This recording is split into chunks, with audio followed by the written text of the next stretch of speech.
Hello friends, this is you to study channel और मैं हूँ हरलीन भारद्वाज और मैं लेकर आ गई हूँ एक और नई वीडियो जो कि है प्लांट हार्मोन्स पे। और ये जो वीडियो होगी ये होगी HSSC प्लस SSC CGL के लिए कंप्लीट वीडियो है। मतलब प्लांट हार्मोन्स 5 टाइप्स के हैं और मैं पाँचों के पाँचों कंप्लीट इसी वीडियो में फिनिश करवा दूंगी। मैंने देखा HSSC के एग्ज़ाम्स पेपर्स में कि बहुत ज़्यादा पूछा जाता है। बायोलॉजी का तो एक पोर्शन ज़्यादा होता ही है, लेकिन उसमें हार्मोन्स जो है ना कि कौन कौन लेटरल बर्ड में हेल्प करता है या कौन स्ट्रेस देता है, टेंशन देता है, वो कौन सा हार्मोन है जो ये करता है या वो करता है। तो प्लांट हार्मोन्स का अपना एक बहुत बड़ा पार्ट है। तो इसके लिए मैंने ये एक वीडियो बनाई और जिसमें मैंने कंप्लीट पाँचों के बारे में बताऊंगी। If you like it please subscribe my channel. Subscribe करने के लिए आपको कुछ नहीं करना है खास। मेरी वीडियो के नीचे आपको एक रेड कलर का बटन मिलेगा, जस्ट वीडियो के नीचे आप उसे क्लिक कीजिए और उसके साथ एक बेल आइकन बना होगा जो कि कुछ इस शेप का होगा। जैसे ही आप उसे क्लिक करेंगे उसके ऊपर ऐसे करके ये बटन में ऐसा हो जाएगा और इसका मतलब क्या है कि मैं आगे चल के जितनी भी वीडियोस बनाऊंगी आपके पास उसकी नोटिफिकेशंस तभी के तभी पहुंच जाएंगे। ठीक है, तो प्लीज़ गाइस, प्लीज़ फ्रेंड्स इसको क्लिक कर दीजिए ताकि आपको पता लग जाए। और अगर आपको ये पसंद आए तो लाइक कीजिए। आपको कोई भी क्वेरी है या कोई भी दिक्कत आ रही है या इसमें और क्या जुड़ना चाहिए क्या नहीं जुड़ना चाहिए, मैं और किस पे वीडियो बनाऊँ, then please comment okay and like and share also. वो तो आप लोग कर ही लोगे, आई नो।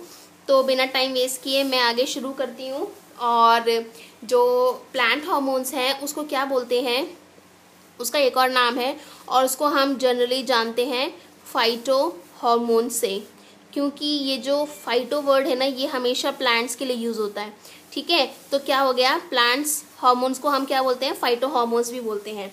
इसके बाद क्या है कि ये जो आपको 5 टाइप दिख रही है ना, इनमें भी बहुत ज़्यादा मतलब कोई ग्रोथ को बढ़ाता है, कोई इनहिबिट करता है और कोई दोनों काम करता है। तो सबसे पहले मैं बात करती हूँ, पहले तो मैं बता देती हूँ इनके नाम। ये 5 टाइप के हैं। नंबर 1 इज़ ऑक्सीन, जिब्रेलिन्स है, गिब्रेलिन्स, आप जैसे से प्रोनाउंस करना चाहते हैं ये दोनों तरीके से ठीक है। Cytokinins, abscisic acid and ethylene. Okay, अब मैं बताती हूँ उनके बारे में थोड़ा सा ब्रीफ में, उसके बाद मैं पूरा का पूरा एक्सप्लेन कर दूंगी ताकि आपको एक ओवरव्यू मिल जाए। और प्लीज़ अपने हाथ में एक कॉपी और पेन ले लीजिए ताकि आपको सब कुछ समझ में आ जाए। और अगर नहीं लेना, लिखने का बिल्कुल मन नहीं है, क्योंकि हो सकता है चेयर पे या बेड पे आराम से लेटे हुए हो और सोच रहे हो कि वीडियो हो जाए, तो इसको 2 बार देख लेना तो हो जाएगा, तो सिंगल टाइम में तो नहीं हो सकता। तो ये जो 3 हैं, स्टार्टिंग के 3 ऑक्सीन, गिब्रेलिन्स एंड साइटोकाइनिन, इनको क्या बोलते हैं, इनको बोलते हैं ग्रोथ प्रोमोटिंग हार्मोन्स, क्योंकि इनसे क्या होती है, पौधों की जो ग्रोथ होती है वो प्रमोट होती है, वो बढ़ती है। एब्सिसिक एसिड होता है ग्रोथ इनहिबिट का मतलब होता है किसी को भी रोक देना अपने कार्य को पूरा करने से पहले, इनहिबिट। तो एब्सिसिक एसिड क्या हो गया, इनहिबिटिक ग्रोथ इनहिबिटिंग हार्मोन, मतलब ये पेड़ की ग्रोथ को रोक देता है। एब्सिसिक एसिड टेंशन पे काम करता है। देखिए जैसे हमें टेंशन हो जाती है और हमारी ग्रोथ रुक जाती है। हमारी ग्रोथ कैसे रुकेगी, आपको टेंशन हो रखी है यार HSSC का एग्जाम क्लियर नहीं हो रहा है, SSC CGL नहीं हो पा रहा है, घर वाले 24 घंटे बोलते रहते हैं पढ़ ले पढ़ ले पढ़ ले। तो ये जो क्या होता है, इससे क्या है, दिमाग में टेंशन बनती है और दिमाग में टेंशन बन रही है तो आप खाना वाना छोड़ दोगे, अब पतले हो जाओगे, तो क्या हो गया कि आपकी ग्रोथ तो रुक गई ना जो प्रमोट हो रही थी। ऐसे ही पौधों में होता है, जब उन्हें प्रॉपर एनवायरमेंट कंडीशन नहीं मिलती तो उनमें टेंशन आ जाती है और वो सप्रेस होना शुरू हो जाते हैं। तो उनमें क्या होता है, ग्रोथ इनहिबिटिंग हार्मोन पैदा होने लग जाता है and that is abscisic acid. Abscisic acid को ABA के नाम से भी जाना जाता है। ये बहुत आम रूप में, अगर एब्सिसिक एसिड नहीं लिखा है और ABA है तो आप समझ जाइएगा तीनों लेटर कैपिटल होंगे, ABA। ओके, जो 5वां टाइप है इथाइलिन, वो ना बीज का काम करता है। वो कभी कभी ग्रोथ प्रोमोटिंग हार्मोन भी बन जाता है और ग्रोथ इनहिबिटिंग हार्मोन भी बन जाता है। तो आई होप मैंने ये जो 5 है उनका ओवरव्यू आपको दे दिया है। और अब मैं शुरू करती हूँ ऑक्सीन से, जो कि हमारा पहला हार्मोन है, बहुत ज़्यादा इम्पॉर्टेंट हार्मोन है। Please, abscisic acid, ethylene, oxygen, ये तो मतलब ये जो 3 है ना ये बहुत ही इंपॉर्टेंट है। तो मैं इनको एक एक करके आपको एक्सप्लेन कर देती हूँ। तो ऑक्सीन क्या करता है, सबसे पहले मैंने बता दिया ये सेल ग्रोथ हार्मोन है। ये क्या कर रहा है, प्रमोट करेगा सेल की ग्रोथ को। कैसे प्रमोट करेगा, कि जैसे मान लो कि पौधे को बढ़ना है, अभी पौधा सीड है और उसको लंबा होना है, तो उसमें क्या अपने आप एक हार्मोन, प्रोटीन के थ्रू हार्मोन बनते चले जाएंगे और वो ऑक्सीन होगा जो कि उसकी सेल की ग्रोथ को प्रमोट करने में हेल्प करेगा। जो नंबर 2 आता है वो होता है प्रमोट्स एपिकल डोमिनेंस। देखिए समझिएगा एपिकल क्या होता है और डोमिनेंस क्या होता है।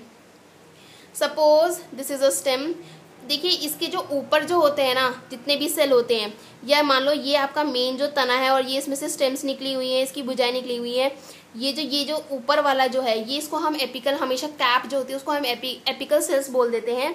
और क्या करता है ये प्रमोट करता है एपिकल की डोमिनेंस को, मतलब लंबाई बढ़ती चली जाती है, लंबाई बढ़ती चली जाती है।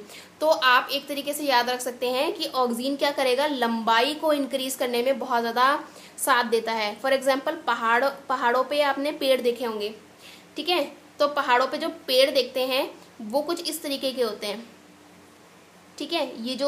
ये क्योंकि ये पहले आ चुके हैं, इनके ये जो स्टेम है ये जो बाद में आते रहते हैं धीरे धीरे, तो ये जो ऊपर छोटा ये तिकोना बन जाता है, ये ऐसे करके तिकोना पेड़ होते हैं पहाड़ों के अक्सर। ये क्यों होते हैं, क्योंकि इनमें जो एपिकल जो सेल होते हैं ना वो डोमिनेंट होते हैं, बहुत ज़्यादा होते हैं। और क्यों होता है, क्योंकि उनमें ऑक्सीजन सबसे ज़्यादा पाया जाता है। तो इसलिए क्या होता है, इनकी लंबाई जो होती है वो 100 मीटर से भी अबव होती है, 50-60 मीटर 100 मीटर से अबव होती है, और पहाड़ों पे ज़्यादा मिलते हैं। तो ऑक्सीजन हार्मोन उन प्लांट्स में सबसे ज़्यादा होते हैं जहाँ जिनकी लंबाई, क्योंकि ऑक्सीजन लंबा करने में हेल्प करता है, लंबाई में हेल्प करता है, ठीक है। आई होप आपको ये समझ में आ गया होगा, ठीक है।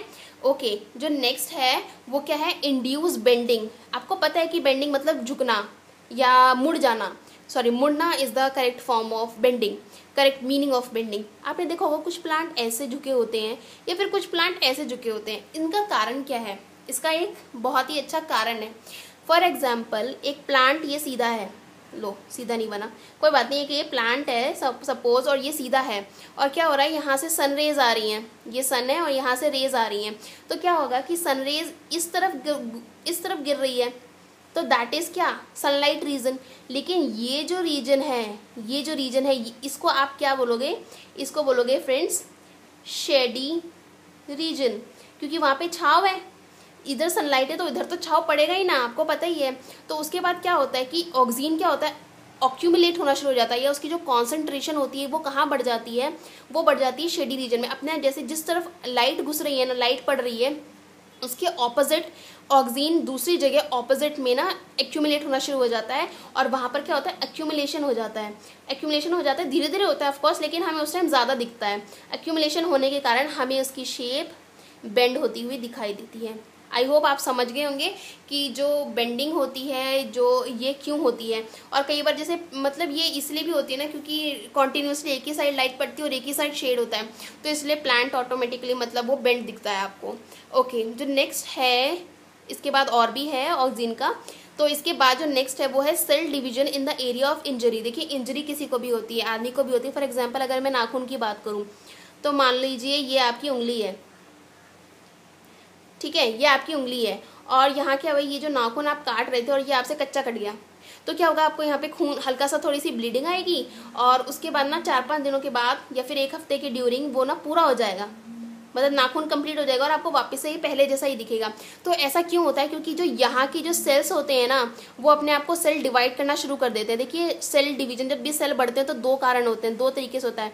ये एक सेल है, तो उसके बाद क्या होता है, पहले तो ये डिवाइड होगा, तो इसके जो न्यूक्लियस भी है ना वो भी डिवाइड हो जाएगा, और उसके बाद ये जो सेल है ना ये मल्टीप्लाई कर जाएगा। समझ में आ गया, मतलब यहाँ पे 2 न्यूक्लियस बन गए और ये सेल डिवाइड होके 2 बन गए।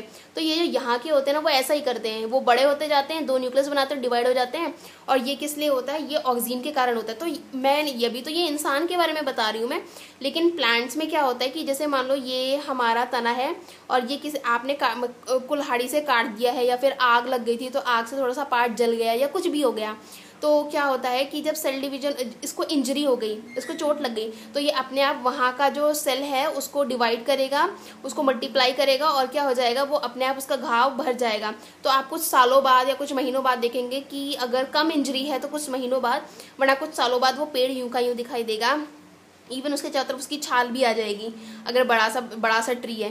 तो ये क्या होता है, ये सब ऑक्सीन करता है। कौन क्या करता है ऑक्सीन? अभी तक हमने 4 चीज़ पढ़ी। Promote cell growth, promotes apical dominance, induce bending and cell division in the area of injury. I hope आपको क्लियर हो गया है। आगे चलते हैं। तो ऑक्सिन जो हार्मोन है उसका नेक्स्ट पॉइंट आ गया है दैट इट इंड्यूस मतलब शुरू करना, बढ़ाना, आगे को लेके जाना नोड्यूल फॉर्मेशन इन लेग्यूम्स। अब एक एक करके समझते हैं व्हाट इज लेग्यूम्स। आपने पढ़ा होगा लेग्यूमिनस प्लांट्स के बारे में। कब पढ़ते हो आप लेग्यूमिनस प्लांट्स के बारे में? जब आप पढ़ोगे नाइट्रोजन फिक्सेशन के बारे में। देखिए आपको पता है कि हमारे जो एटमॉस्फेयर में सबसे ज़्यादा परसेंटेज में अगर कोई गैस मिलती है तो वो है नाइट्रोजन।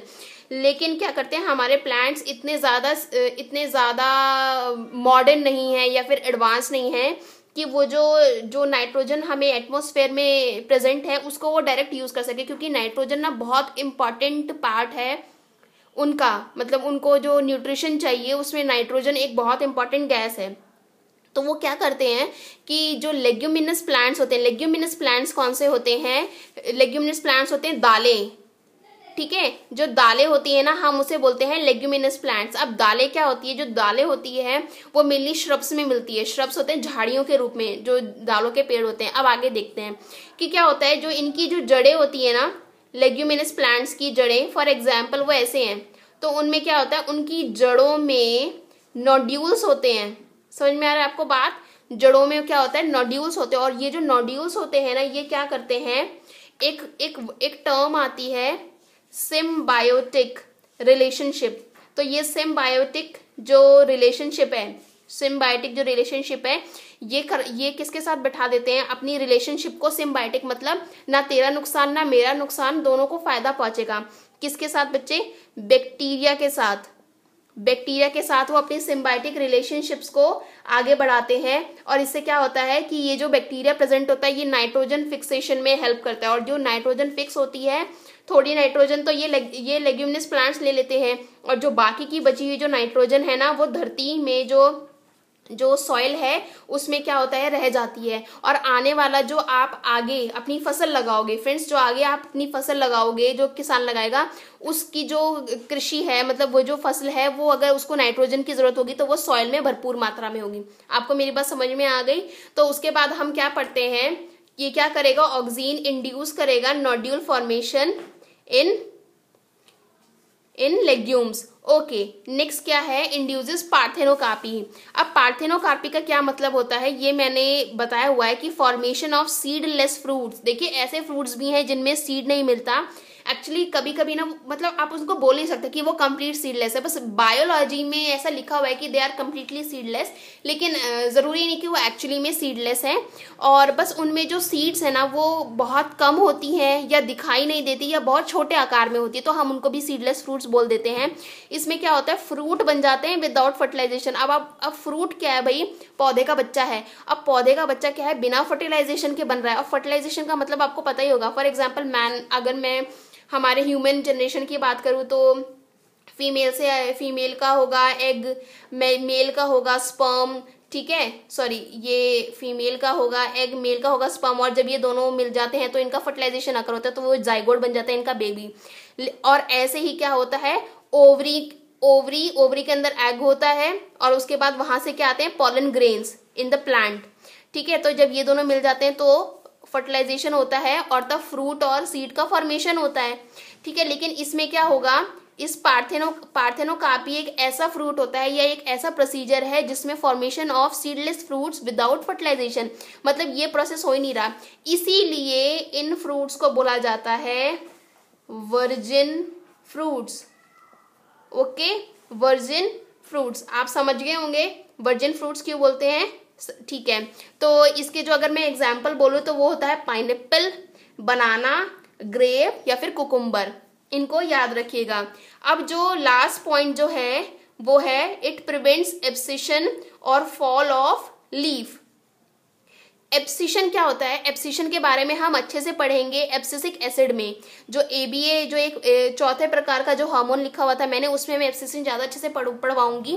तो एब्सिशन का मतलब क्या होता है कि ना देखो जब भी मतलब क्या होता है ग्रोथ रुक जाती है सेल की, सेल की या फिर प्लांट की ग्रोथ रुक जाती है तो या फिर मतलब आप बोल सकते हो सीड की ग्रोथ रुक जाती है तो हम बोलते हैं उसको एब्सिशन। तो ऑक्सिन क्या करेगा, एब्सिशन को मतलब ग्रोथ को रुकने नहीं देगा और उसको और बढ़ाएगा, और जो लीफ जो फॉल हो जाती है उसको भी फॉल होने नहीं देगा।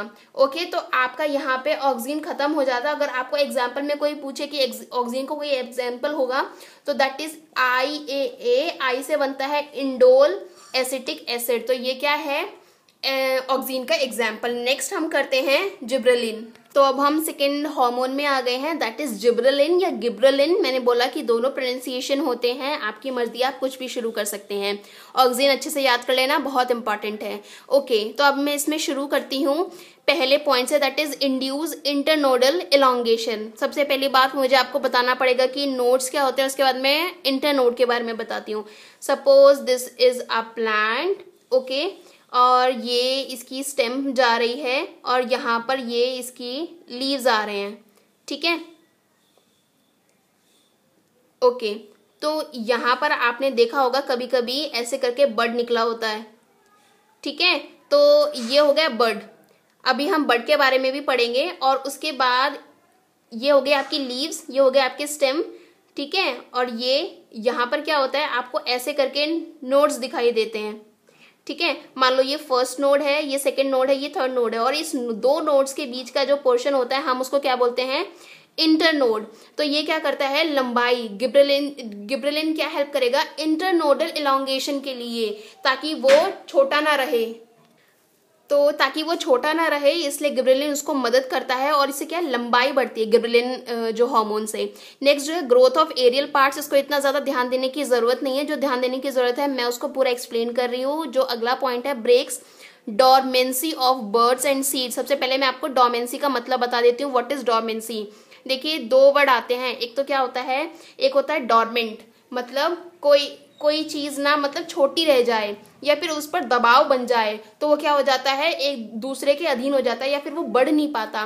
तो क्या होता है कि कभी कभी ना सीड्स और बर्ड्स डॉर्मेंट होने लग जाते हैं, बढ़ नहीं पाते। वो क्या होता है, ABA के कारण होता है। मैंने बोला ABA भी इंपॉर्टेंट है, मैं उसको बहुत अच्छे से समझाऊंगी ताकि आपको सारे पॉइंट्स क्लियर हो जाएंगे। तो ये क्या कर देता है, डॉर्मेंसी को ब्रेक कर देता है, यानी हेल्प करता है बढ़ने में बर्ड्स और सीड को।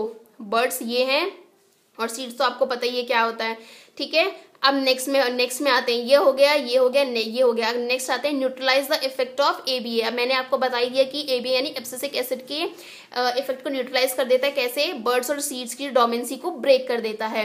Next induce the parthenocarpy. मैंने बताया वर्जिन फ्रूट्स भी जो बनते हैं और जो इंड्यूस होते हैं, तो ये इसमें गिब्रेलिन बहुत हेल्प करता है। नेक्स्ट होता है डीले सीनेसेंस। देखिए एक स्पेशल वर्ड आया है, आप इसको याद कर लीजिए। इसका मतलब होता है एजिंग या डेथ।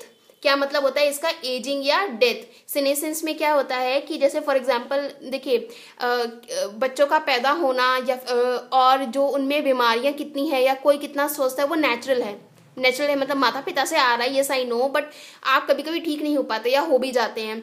तो किसी में जो एजिंग होता है वो बहुत जल्दी होता है, या फिर उनके जो पार्ट्स का जो एजिंग है, जैसे प्लांट का जो पार्ट है, पत्ते बहुत जल्दी मतलब कोई पेड़ बस लंबा ही लंबा होता रहता है, किसी में फूल नहीं आते हैं। तो जैसे एक मेरे घर में एक गुलाब का पौधा है, वो बस लंबा ही लंबा होता रहता है, लेकिन उसमें जो फूल आते हैं, तो वो जो फूल होते हैं सिर्फ बड के रूप में आते हैं, उसके बाद वो उसी में बूढ़े होकर टूट जाते हैं, वो खिल ही नहीं पाते। तो वो क्या होता है, वो सीनेसेंस के कारण होता है, बहुत जल्दी एजिंग हो जाती है और बहुत जल्दी डेथ हो जाती है, पत्ते भी बहुत जल्दी टूट जाते हैं किसी प्लांट के। तो गिब्रेलिन क्या करेगा, सीनेसेंस को डीले कर देगा, मतलब हेल्प करेगा ताकि वो पूरी तरीके से बढ़ पाए एक जो प्लांट होगा। ओके, अब उसके बाद मैं बताती हूँ, ये थोड़ा सा इंपॉर्टेंट पड़ जाता है, पर ये लास्ट पॉइंट है गिब्रेलिन का। It promotes maleness in monoecious plant. सबसे पहले मैं बता दूं व्हाट इज मोनोइशियस। देखिए मोनोइशियस होता है जब मेल और फीमेल फ्लावर्स दोनों के दोनों एक ही प्लांट में मिल जाए। ये एक प्लांट है, ओके, ये इसकी स्टेम से जा रही है, यहाँ पे तो एक फ्लावर आ गया, ठीक है। सपोज इट इज कॉर्न, ये कॉर्न का फ्लावर है, और यहाँ पर एक और आ जाता है, ठीक है। लेकिन ये फीमेल हो जाता है, ये बाद में मतलब जब चेक करके बताते हैं तो ये फीमेल फ्लावर होता है और ये मेल फ्लावर होता है। तो एक सेम प्लांट में जब दोनों फ्लावर मिले, मतलब मेल भी मिले और फीमेल भी मिले, तो उस प्लांट को हम बोलेंगे मोनोइशियस प्लांट। ठीक है। और क्या होगा, तो इस और ना जो इसमें मतलब जब दोनों मिल रहे हैं तो ये ना परफेक्ट नहीं हो पाते। मतलब मेल जो है ना वो कहीं ना कहीं वो ना इनहिबिट हो जाता है, वो डॉर्मेंट रह जाता है फीमेल के कंपैरिजन में। तो तब क्या होता है, जो जिब्रेलिन हेल्प करता है उसकी मेलनेस को बढ़ाने के लिए। तो आई होप आपको क्लियर हो चुका है। कोई डाउट है प्लीज कमेंट। गिब्रेलिन आपका पूरा हो गया। अब नेक्स्ट पे चलते हैं। हमने जो गिब्रेलिन में अभी अभी पढ़ा था कि मोनोइशियस प्लांट्स जो होते हैं, तो मैं आपको बता दूं कि उसमें ना कोई भी मतलब फ्लावर जो होगा वो परफेक्ट नहीं होगा, क्योंकि देखो फीमेल बड़ा होता है, मेल छोटा होता है, तो डिफरेंट पार्ट्स में दोनों उगते हैं। तो ये कॉर्न जो है उसका बहुत अच्छा एग्जाम्पल है। अब मैं अगला कर रही हूँ साइटोकाइनिन। ठीक है, साइटोकाइनिन जो है ना ये बिल्कुल ध्यान से समझना। तो थोड़े से पॉइंट्स हैं और बहुत अच्छा भी है। तो ये क्या करता है, सबसे पहले ना सेल डिवीजन को प्रमोट करता है, बट इसकी जो सेल डिवीजन है ना वो थोड़ी सी स्पेशल है। मतलब देखिए सेल डिवाइड तो हर जगह होता है। अगर मतलब मैं नाखून की बात करूँ वहां पे भी हो रहा है, चलो प्लांट्स में बोलती हूँ, लीव्स में भी सेल डिवाइड है। लेकिन लीव्स का देखो एक आकार है कि भाई केले के पत्ते में लीव्स इतनी बड़ी होगी, लेकिन अगर रोज का पत्ता है तो वो बस इतना सा हो जाएगा। तो क्या होता है कि एक टाइम पे जाके जो सेल डिवीजन है वो रुक जाती है, मतलब इनमें तो रुक ही जाएगी कम से कम। लेकिन क्या होता है कि जब हम जो किसी पेड़ का जो तना है वो ना बढ़ता ही रहता है, उसमें जो क्या होती है, ये जो ग्रोथ होती है ना यहाँ की, वो होती रहती है, साइकिल पे साइकिल जुड़ती रहती है रिंग, और वो चौड़ा होता ही होता जाता है। तो इसमें क्या होता है तो इसलिए मैं बता रही हूँ कि जो साइटोकाइनिन होता है ना उसमें क्या होता है, वो जो सेल डिवीजन को प्रमोट करता है, तो वो ज्यादातर कहाँ मिलेगा, वो मिलेगा उस जगह पे कंसंट्रेशन उसका सबसे ज्यादा हुआ है जहां पे सेल ग्रोथ सबसे ज्यादा होनी चाहिए, जैसे कि स्टेम में। आगे आपको बात समझ में। नेक्स्ट मैं बताती हूँ कि ये भी एजिंग को डिले करता है, यानी ये भी सेनेसेंस करता है। नेक्स्ट ये सेल इलोंगेशन को प्रमोट करता है। देखिए सेल को बढ़ाने में मदद करता है, मतलब हाइट को बढ़ाने में साइटोकाइनिन का भी अपना एक हाथ है। और जो लास्ट है वो इम्पॉर्टेंट है। वो कैसे इम्पॉर्टेंट है, क्योंकि ये ऑक्सिन के ऑपोजिट है। ये जो पॉइंट है ये ऑक्सिन के ऑपोजिट है। ठीक है, तो देखो कैसे ऑपोजिट है। ये लेटरल बर्ड्स की ग्रोथ को प्रमोट करता है। मैंने आपको बर्ड्स बता दिया, यहाँ पे बर्ड्स होते हैं, फिर अगर यहाँ पे पत्ता है तो यहाँ पे बर्ड्स होंगे। तो ये क्या होता है कि ये क्या करेगा कि ये करेगा लेटरल बर्ड्स की जो ग्रोथ को प्रमोट करेगा। आपने कभी कभी देखा होगा ना, ये बर्ड्स आपने पोटैटो में भी देखा होगा, ये बर्ड्स ऐसे निकले रहते हैं। अगर आप उनको भी धरती में लगा दो एज अ सीड तो उसमें से भी उगेगा। तो उसको आई बोलते हैं, पोटैटो की आई बोलते हैं। तो क्या होता है कि ये लेटरल बर्ड को प्रमोट करते हैं, लेकिन ये एपिकल डोमिनेंस को चेक कर देते हैं। इस चेक का मतलब होता है टू स्टॉप। इस चेक का क्या मतलब होता है, टू स्टॉप। मतलब साइटोकाइनिन इन प्लांट्स में नहीं मिलेंगे, याद रखना, उसमें मिलता है ऑक्सिन। ये एपिकल डोमिनेंस को प्रमोट करता है ऑक्सिन, लेकिन लेटरल बर्ड को चेक कर देता है। ठीक है, लेकिन क्या तभी तो इसमें बस सिंगल एक ऐसी स्टेम यही उगती है। और कोई देखा है आपने इसमें, और कोई आकार नहीं देखा होगा। जब ऑक्सिन के जो प्लांट्स होते हैं उनमें सिर्फ ये आकार मिल जाएगा आपको। ठीक है, लेकिन जो साइटोकाइनिन होते हैं वो नॉर्मल पेड़ों में मिलते हैं। ठीक है, तो अब हम नेक्स्ट करने जा रहे हैं एब्सिसिक एसिड, जो कि बहुत ज्यादा इंपॉर्टेंट है। ओके, तो सेकंड लास्ट हम आ गए हैं एब्सिसिक एसिड पे। और एब्सिसिक एसिड बहुत इंपॉर्टेंट है, इसको स्ट्रेस हार्मोन भी बोलते हैं। ठीक है, सबसे पहले एक छोटा सा बात बता देती हूँ। अगर आपको घर में कोई टेंशन दे रहा है, कोई स्ट्रेस दे रहा है, तो क्या होगा कि अगर कोई स्ट्रेस हो रहा है, अरे जैसे फॉर एग्जांपल आपको हरियाणा के लिए पढ़ने के लिए सीजीएल में पढ़ने के लिए बोल रहे हैं, आप पढ़ रहे हो, लेकिन फिर भी घर वाले या फिर बाहर के लोग आपको स्ट्रेस दे रहे हैं, पढ़ ले भाई बहन। आपको अगर आप 2 मिनट के लिए भी टीवी के आगे बैठे हो, पढ़ ले, तो ऐसा बहुत ज्यादा स्ट्रेस की कंडीशन हो जाती है। तो ऐसी ही स्ट्रेस की कंडीशन कब हो जाती है प्लांट्स के अंदर, जब उनको प्रॉपर तरीके से फूड नहीं मिल पा रहा है, लाइक फर्टिलाइजर नहीं मिल पा रहे हैं, पानी नहीं मिल पा रहा है, सनलाइट नहीं मिल पा रही है। जैसे क्या, आपने पौधा लगाया लेकिन पानी देना भूल गए, तो भैया पौधे में स्ट्रेस हो जाएगा। आपने क्या किया, पौधा लगाया लेकिन आपने उसको कमरे में बंद कर दिया, तो उसमें स्ट्रेस हो जाएगा। तो जब ऐसी कंडीशंस हो जाती है, स्ट्रेस की कंडीशन आ जाती है, स्ट्रेन्स आने लग जाते हैं, उसको टेंशन हो जाती है, तो क्या एब्सिसिक एसिड यानी ABA का बनना शुरू हो जाता है। अब आप बताइए, जब आप स्ट्रेस में होंगे तो क्या करेंगे, आप खाना पीना छोड़ देंगे। एक्चुअली छोड़ेंगे नहीं, लेकिन थोड़ा बहुत कम कर देंगे 4-5 दिन तक, मम्मी या पापा को दिखाने के लिए कि भैया मैं कम खा रहा हूँ, इसलिए मुझे बोलो भी कम, ताकि वो धीरे धीरे कम बोलना शुरू कर दें।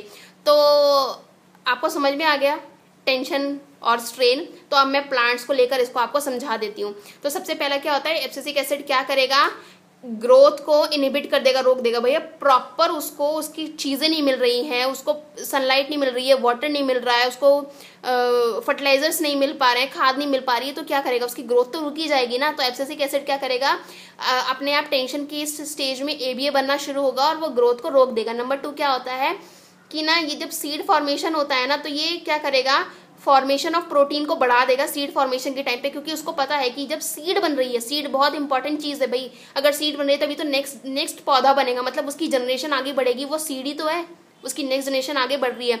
तो वो उस टाइम ना प्रोटीन का जो फॉर्मेशन होता है ना, उसको बढ़ा देता है। और क्या करेगा, ये एम्ब्रियो की ग्रोथ को ही रोक देता है। जो एम्ब्रियो क्या है, ये क्या करेगा कि जो सीड का जो मेच्योरेशन होता है ना, सीड को ना मेच्योर ही होने नहीं देगा पूरा का पूरा, और उसको रोक देता है।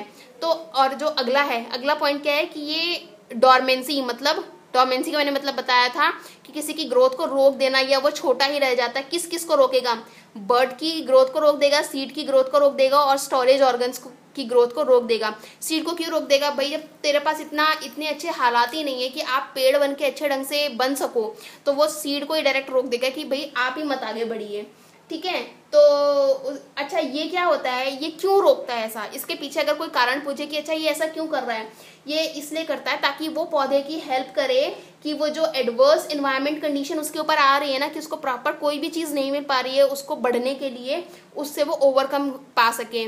तो जैसे हमें जब टेंशन आ जाती है तो हमारे ऊपर जब एडवर्स कंडीशंस आती है तो भी हम कहीं ना कहीं किसी भी चीज़ को रोक देते हैं। जैसे हमारे पास पैसे की कमी है, that is an adverse condition, तो हमारे पास जितना पैसा जमा है हम उसको थोड़ा धीरे धीरे खर्च करते हैं। तो ऐसे ही क्या करेगा, ABA प्रोड्यूस होगा, ABO हार्मोन प्रोड्यूस होगा, और वो क्या करेगा, सीड की डोमेंसी और बर्ड्स की या स्टोरेज ऑर्गन की डोमेंसी को मतलब इंड्यूस कर देगा, डोमेंसी को इंड्यूस कर देगा और उनकी ग्रोथ को रोक देगा। अगला क्या है, कैम्बियल एक्टिविटी को स्टॉप कर देता है। सबसे पहले मैं कैम्बियल एक्टिविटी समझा दूं वो क्या होता है। देखिए, कोई मोटा सा अगर स्टेम है ना, मतलब किसी पेड़ का, और अगर कभी आपने उसको ऐसे काट के देखा हो, आपने नहीं, अगर आप यूट्यूब पे देख सकते हैं, आप गूगल पे सर्च करके देख सकते हैं कि अगर किसी को ऐसे काटा है तो उसका ना ये स्ट्रक्चर आता है। तो ये कैम्बियल, ऐसे करके कैम्बियल फॉर्मेशन होता है, ये कैम्बियल बने होते हैं, गोल गोल कलर के आपको दिखेंगे, अलग अलग कलर के बने होते हैं, मतलब ब्राउन में ही डिफरेंट शेड्स होती हैं, ब्राउन की शेड्स होती हैं।